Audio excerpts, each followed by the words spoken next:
good to see our kids get up here and do that this morning. And I'm not going to call out any names because I don't want to make them more nervous than they was. But, you know, I even saw a few of them up here singing this morning who don't normally sing when they're up here. So that was pretty cool, too. But, you know, last week, myself and my wife and David and Cassidy, we went to Bowling Green and we watched Kirk Cameron's Revive Us that they were hosting live from Chicago last week.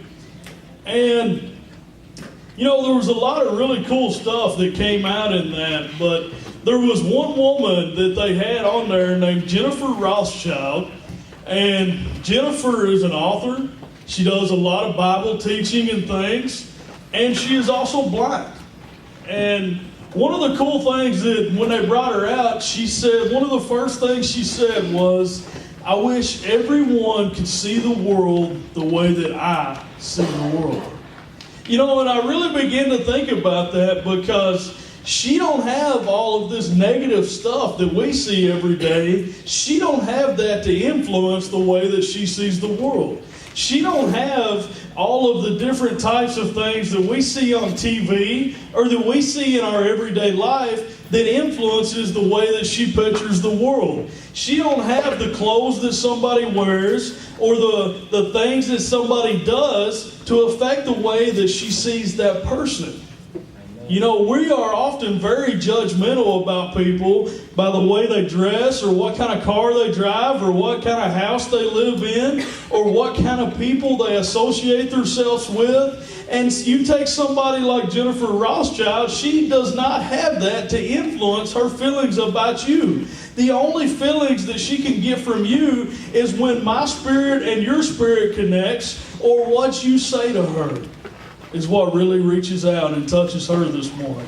But you know, one of the things that she brought up is the what ifs versus the what is. You know, and I've really been thinking about that all week long. And I began doing some studying this week.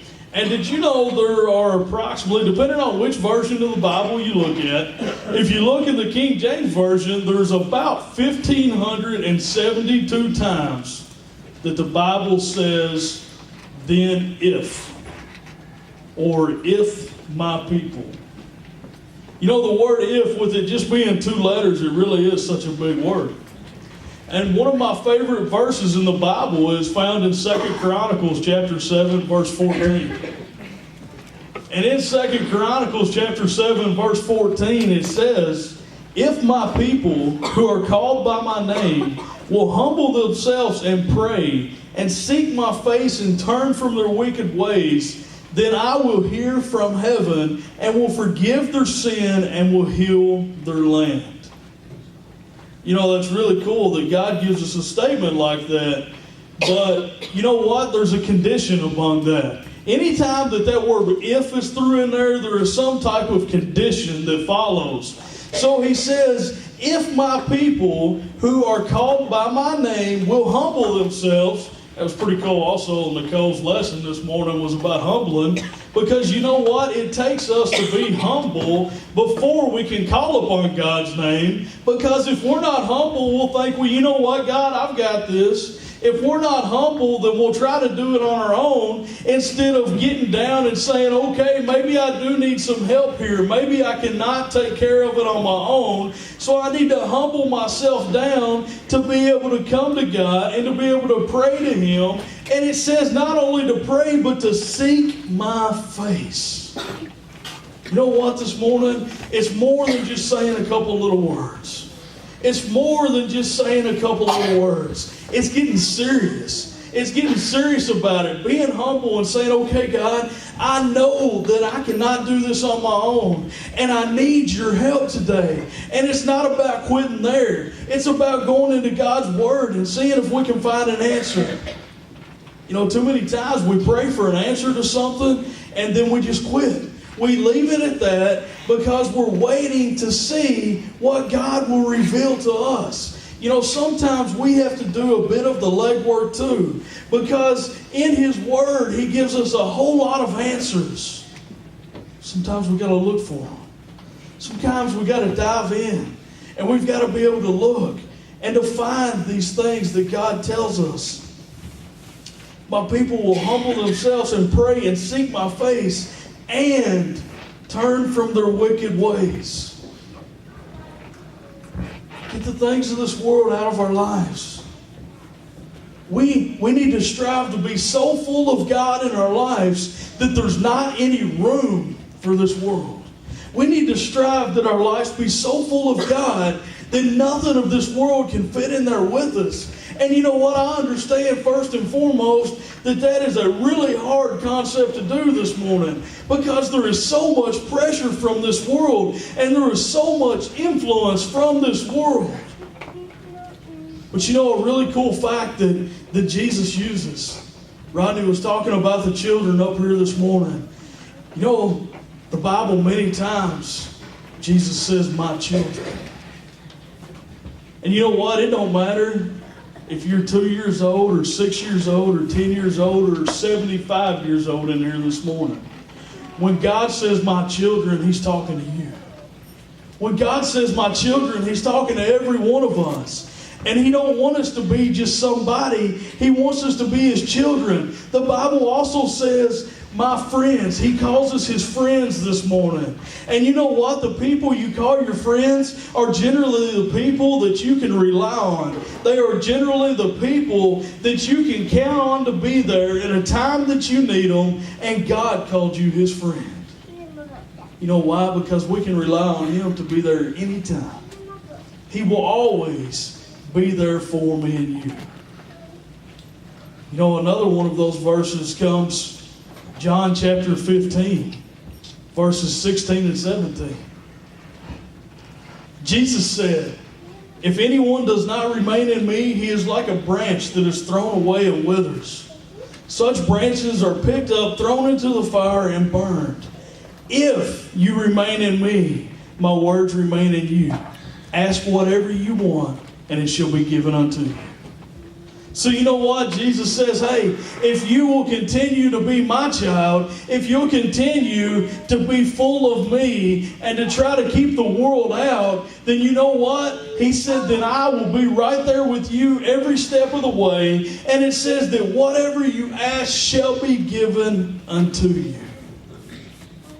And that's pretty cool. But, the word if was used there.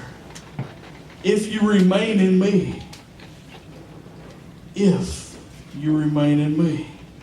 Then we can go over and we can find a verse in Luke chapter 17 verse 6 that sounds a lot like that last one.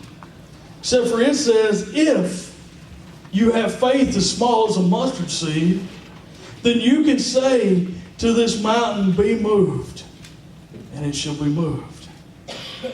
If you have the faith. You know what? A while ago he said, if you ask, you shall receive. And now it says, if you have the faith, then you can do it this morning. You just have to have the faith to make it happen. Matthew 21 verse 22 says, if you believe, you will receive whatever you ask for in prayer. But you know what? One of the really cool ones that I really like is John chapter 8, verse 51. John chapter 8, verse 51. And it says, I tell you the truth, if anyone keeps my word, he will never see death.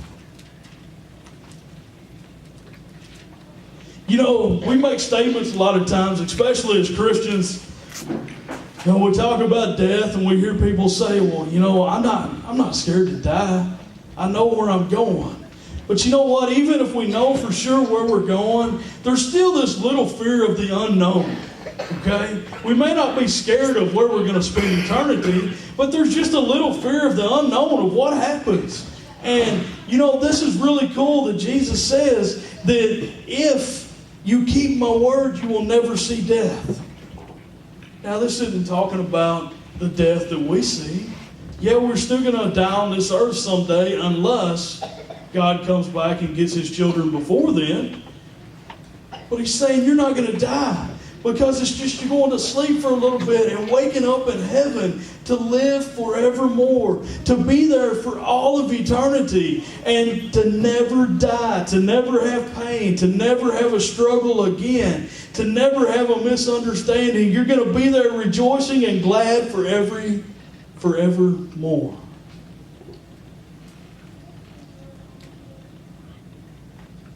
John chapter 11 verse 40 says, "Did I not tell you that if you believed, you would see the glory of God?"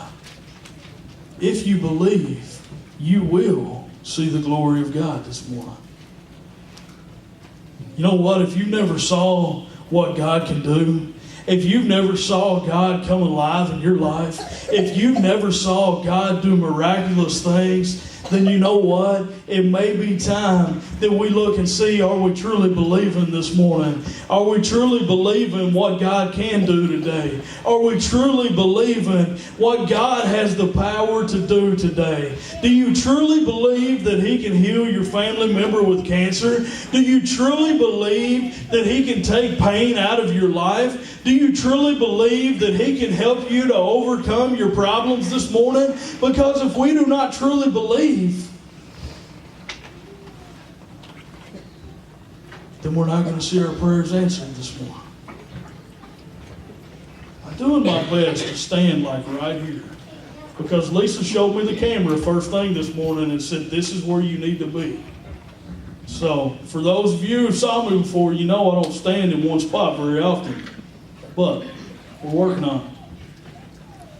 Go back to 2 Chronicles chapter 7. We read the verse 14. It said, "If my people who are called by my name will humble themselves and pray and seek my face and turn from their wicked ways, then I will hear from heaven and will forgive their sin and will heal their land." Now going on to the 15th verse. "Now my eyes will be open and my ears attentive to the prayers offered in this place. I have chosen and consecrated this temple so that my name may be there forever. My eyes and my heart will always be there." You know what? That temple this morning, the temple that God wants to be a part of today, the temple that He wants to be in today is you. The temple that He wants to be in today is me and you. It's in our heart this morning.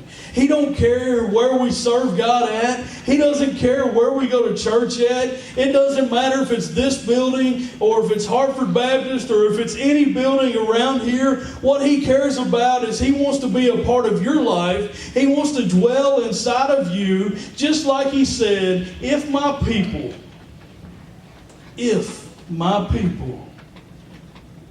will humble themselves, then He'll come in and He'll be a part of our life this morning.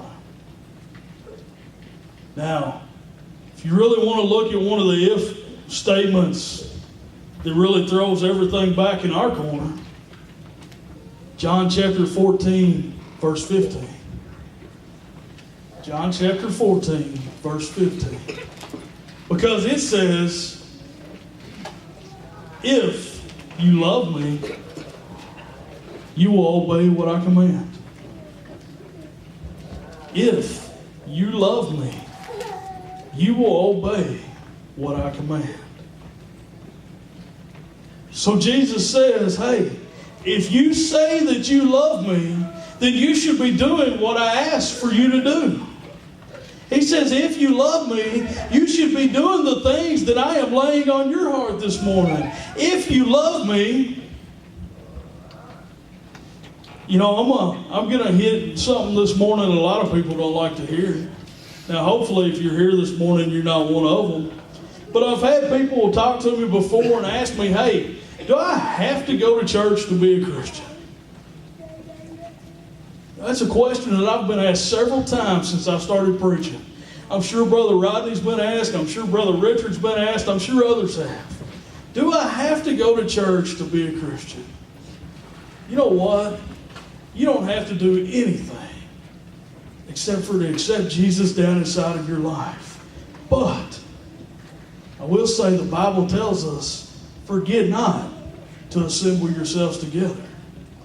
And you know what? I look around at my church this morning, every one of you guys, I look at you this morning, and how would I not want to assemble myself with you guys? And to have that strength that not only comes from within, from God, but that strength that comes from each and every one of you, that I know that no matter what goes on in my life, there are people sitting here this morning that I can pick up a phone and I can call, and they'll be right there to help me, no matter what it is that's going on. I know. I don't have to come around and ask you, hey David, would you be there if I needed you? I know that there's people in here that would be there if I needed them this morning. And that's what it's all about. It's about having brothers and sisters who love you and who care about you and who are willing to pray for you, who are willing to help you in any way possible.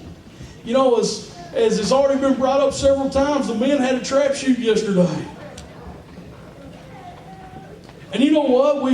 Y'all saw it because we've all bragged and carried on a little bit, but we've got a gold medal that we pass around to whoever wins. Currently, the gold medal's in my house. It's mine and Mike's. But you know what? The one who I'll be passing it off to, and I think this is really cool, he's not even here this morning. He's never stepped foot in our church. But you know what? He came and he was a part of us guys, and he had a good time with us. And I enjoyed him being there.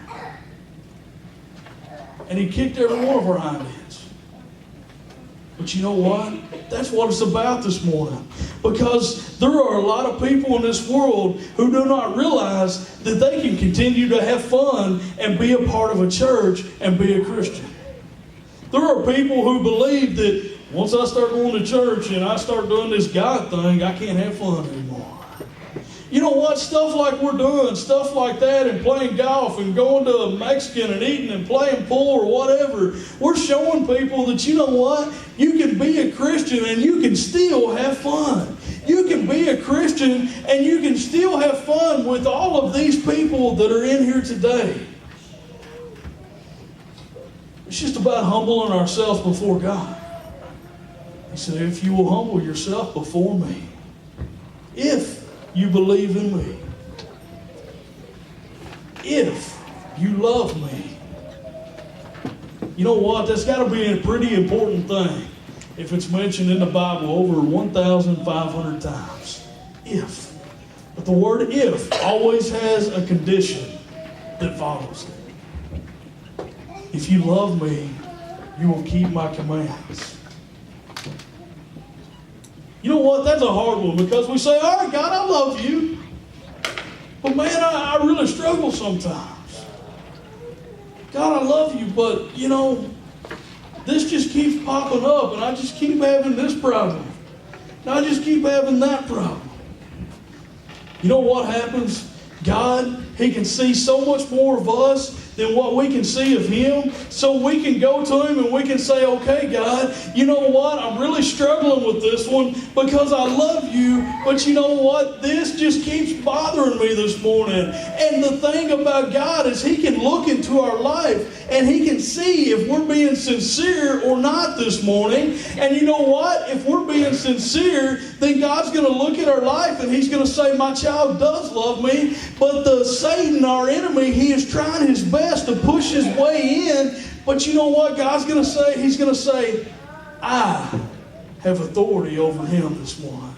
And God's going to say, if you're sincere and you're wanting to get through this morning, then I'm going to be by your side and I'm going to help you to get through every single bit of it. But you know what? God, He can see whether we're sincere or not.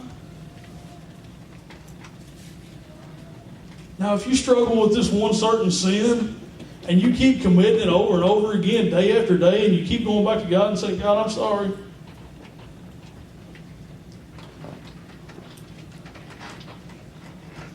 You know, that's kind of like we were in school and sitting there in chemistry class and you had this really, really smart person sitting beside you, and man, it was so easy and so tempting to just look over while you were doing your test just to glance over and be able to write down a couple answers that you saw. It was really tempting because you knew that they were really, really smart. And you knew that you might be able to pass this if you copied off of them. But yet you knew that, man, I really shouldn't be cheating.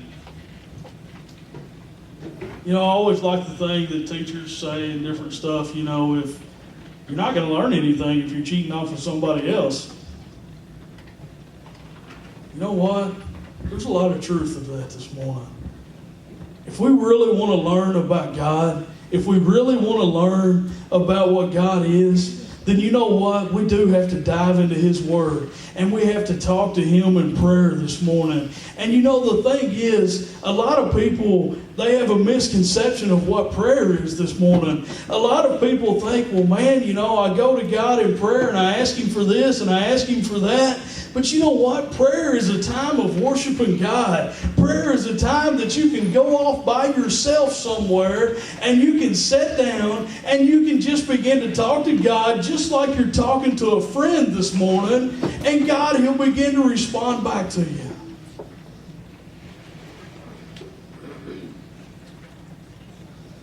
But you know what one of the cool things is?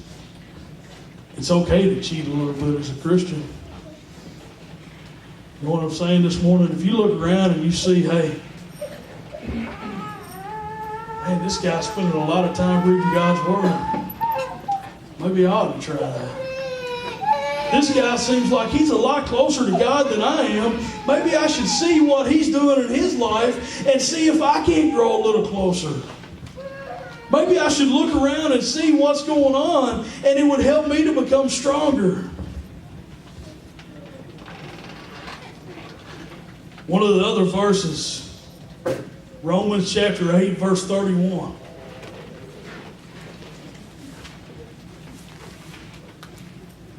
This one's awesome. Romans chapter 8, verse 31.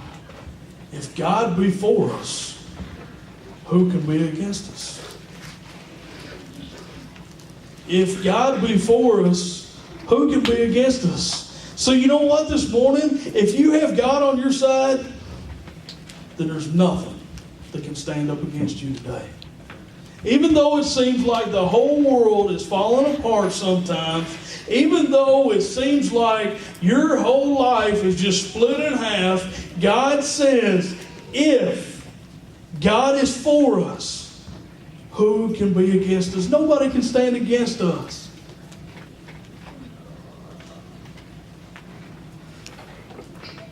Like I said, there's over 1,500 statements like this in the Bible. No, we're not going to go through all 1,500 of them today. But there are so many that are so amazing. Just as 2 Chronicles chapter 7, verse 14 says, if my people,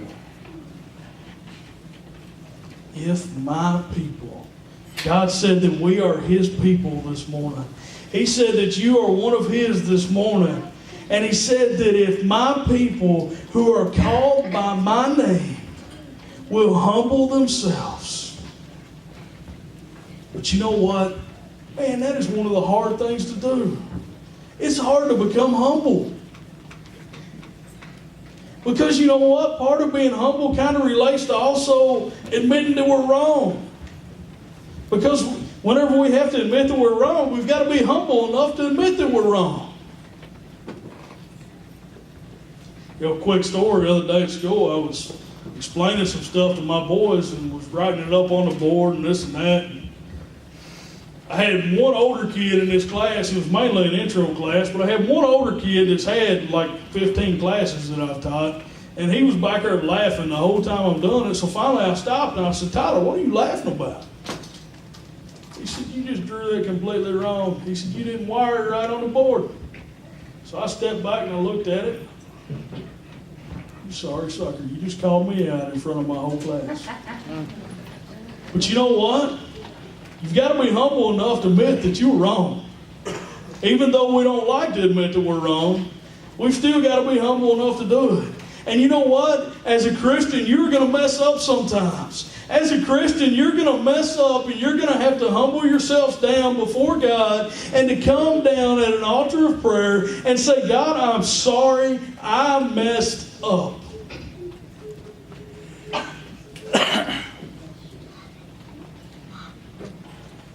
Just think back in your life this morning.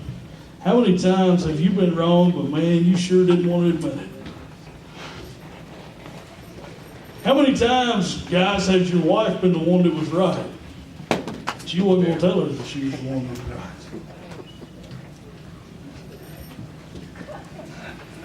I expect to see a lot of you guys on the altar this morning for lying in church. All right. But you know, guys, we're going to wrap it up here in just a minute. But I want you to really think about this. How many times in your life do you hear those words, if? That word, if. You know what? If you go and read your papers where you went and got a loan on your house, there's going to be that word if in that contract a whole lot of times. Then if you go and look at a loan for your car, the word if is going to be there a whole lot. And you know what the main one is? If you don't pay your payments, we're going to come and get your car.